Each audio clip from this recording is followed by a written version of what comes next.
So in a recent skate session, I was going about my regular routine of warming up and doing things, and I had some idea that I wanted to learn a new trick, but I wasn't exactly sure what trick or combination I was going to try.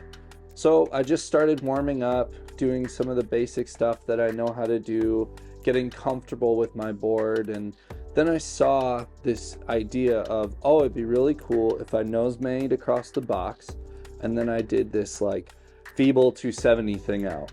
Super complicated and uncomfortable, and I wanted to combine those two together, and that would be my new learn for the day.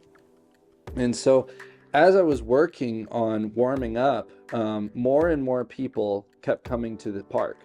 And as I was talking with the people about what I wanted to do, they encouraged me to do the line in a much more difficult way than I was planning. I come at the box one way and do my nose manual, turn around and go back to the quarter pipe, and that would be easier for me.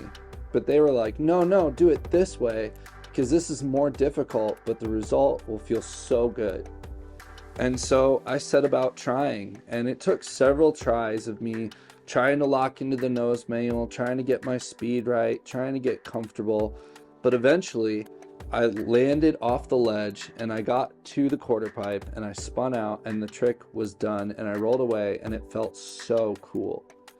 And I wouldn't have been able to get to that point if I wasn't motivated by other people in order to try harder and to make myself uncomfortable to succeed.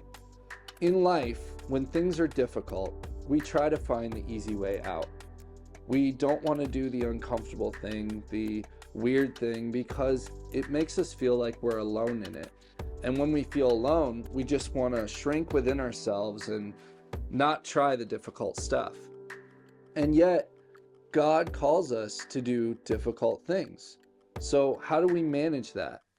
Well, in the Bible, in the book of Joshua, chapter 1, Joshua was looking to succeed Moses. Moses, who helped free the Israelites from Egypt, who helped cross the Red Sea with God's bidding. Like, this was a pretty major hero to live up to in Joshua's mind, and he was feeling a little discouraged. And so God told him several times throughout chapter 1, be strong and courageous. As I was with Moses, so I will be with you. And eventually, God said this in verse 9. He said, have I not commanded you? Be strong and courageous. Do not be afraid. Do not be discouraged, for the Lord your God goes with you wherever you go. See, Joshua needed that reassurance that whatever difficult task he was going to take on leading the Israelites, that God was going to walk with him through that. And just like I need that motivation from those friends to get that difficult line, Joshua needed the motivation to be able to get through the difficulties of leading the Israelites. And in life, when we face those challenges, God can walk with us too. We need only ask him. In the Bible, Jesus says to ask and you will receive, seek and you will find, knock and the door will be open to you. God desires to walk with us through those struggles, and we need to ask him for that.